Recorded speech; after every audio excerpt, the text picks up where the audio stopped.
శంఖంలో పోస్తేనేగా కథ. రచన సుస్మిత రమణమూర్తి. కథాపఠనం మల్లవరపు సీతారాం కుమార్. అంత గాభరా దేనికిరా ఆదిత్య? వాడి చుట్టూ అలా గుమ్ముకొడుకండి, భయపడతాడు. తండ్రి గోపాలం మాటలు కొడుకు పట్టించుకోలేదు. వాంతులు అవడం మంచిది కాదండి. బాబును మంచి పిల్లల స్పెషలిస్ట్కి చూపిద్దాం. చెవుల్లో వేళ్లు పెట్టి తెగ తిప్పుతున్నాడు. నిన్న చీము కూడా వచ్చింది. చెవి స్పెషలిస్టు కూడా చూపిద్దామండి. కోడలు గాభరా పడ్డం చూసిన గోపాలం ఆమెకు ధైర్యం చెప్పబోయాడు. ఆమె మామగారి మాటలు ఖాతరు చేయలేదు. ప్రయత్నం వీడలేదు ఆయన. దూరంగా ఉన్న స్కూలుకి బస్సులో వెళ్ళిచ్చాడు కదా, కాస్త నీరసపడ్డాడంతే. వాడు వద్దు వద్దంటున్నా బలవంతంగా పులిహోర, సేమియా పాయసం పెట్టారు. హార్లిక్స్ తాగించారు. తినమని బిస్కెట్లు, చాక్లెట్లు కూడా ఇచ్చారు. అవన్నీ ఇమడక బస్సులో వాంతులయింటాయి. వికారం, తలనొప్పి వచ్చి ఉండొచ్చు అంతే. చెవుల్లో ఇన్స్పెక్షన్ ఉన్నా, గులిమి ఉన్నా దోద వేస్తుంది, చీము కారుతుంది. కొడుకుపై మమకారం వలన వారి మాటలు గాల్లో కలిసిపోయాయి. మీ అంత నిబ్బరం మాకు లేదు మామయ్య గారు. స్పెషలిస్టులకు చూపించడమే మంచిది. భార్య మాటల్ని సమర్థించాడు ఆదిత్య. ఇంత చిన్న విషయానికి 10 కిలోమీటర్ల దూరంలో ఉన్న స్పెషలిస్టుల దగ్గరికి అపాయింట్మెంట్ తీసుకుని పరిగెత్తాలా?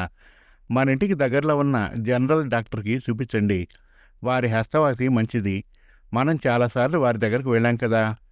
వారు చెప్పేది ఓపిగ్గా వింటారు, మంచి మందులు రాస్తారు. ముందు వారికి చూపించండి. అవసరమైతే వారే స్పెషలిస్టులకి చూపించమంటారు.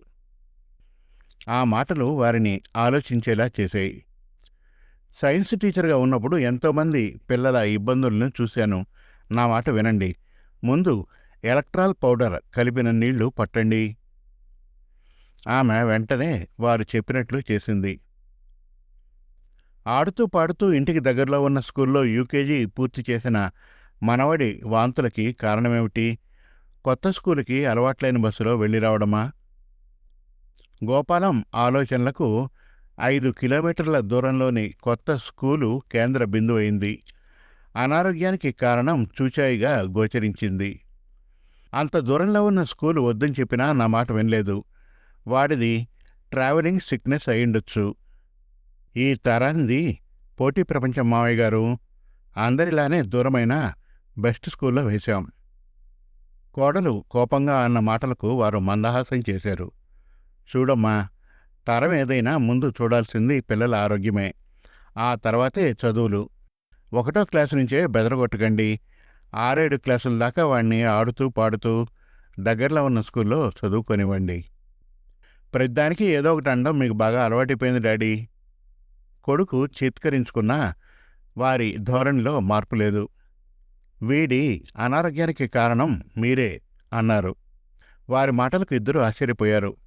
ఈ విషయం చాలాసార్లు చెప్పాను, అయినా మీలో మార్పు లేదు. మీ సాఫ్ట్వేర్ ఇంజనీర్లందరికీ లక్షల సంపాదనే ధ్యేయమైపోయింది. ఇంట్లో వారి ఆరోగ్యానికి, అనారోగ్యానికి కారకులు మీరే అని తెలుసుకోలేకపోతున్నారు. ఆ మాటలకు ఇద్దరూ నిర్ఘాంతపోయారు. రాత్రి పిల్లలను 9లోపే పడుకోబెడితే ఉదయం ఉత్సాహంగా లేస్తారు. అలాంటి వాతావరణం లేదు ఇంట్లో.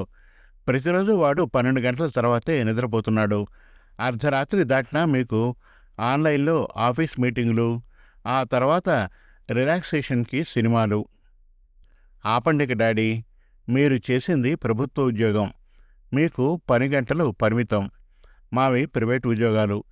మాకు ప్రాజెక్ట్ పని పూర్తవడమే ముఖ్యం. గంటల పరిమితి లేదు.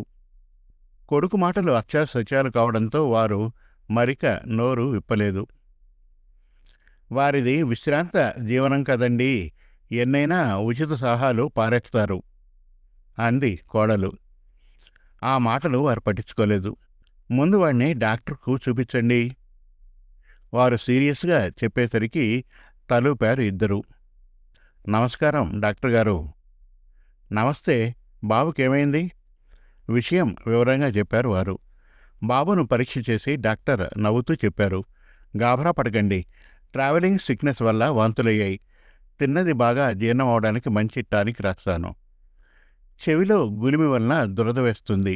ఇన్ఫెక్షన్ వలన చీమొస్తుంది. చెవిలోకి డ్రాప్స్ వేయండి, ఇన్ఫెక్షన్ తగ్గుతుంది.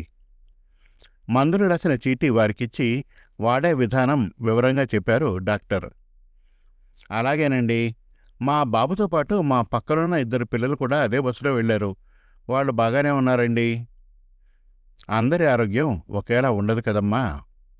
అవునన్నట్లు తలాడించిందామె. డాక్టర్ గారు, చెవి డాక్టర్కి పిల్లల స్పెషలిస్ట్కి చూపించమంటారా? నవ్వుతూ చెప్పారు డాక్టర్. ముందు నే రాసిన మందులు వాడండి, తగ్గిపోతుంది అని. ఇంకా వారి సందేహం తీరలేదు. మరోసారి అడిగారు. మా బాబుకే వాంతులు అవడానికి, చీము రావడానికి కారణం ఏమిటండి?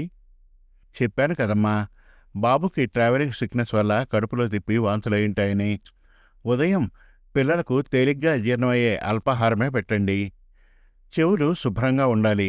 స్నానం చేసేటప్పుడు సబ్బు నొరగా లోపలికి వెళ్లకుండా చూడాలి. పుల్లలు, పిన్నీసులు పెట్టి తిప్పితే చెవిలో ఉండే అతి సున్నితమైన భాగాలు దెబ్బతింటాయి.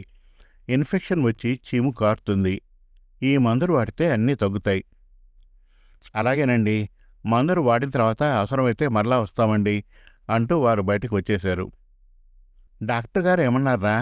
స్పెషలిస్టులకి చూపించమన్నారా? మందులు ఏమైనా రాశారా? తగ్గిపోతుందన్నారా?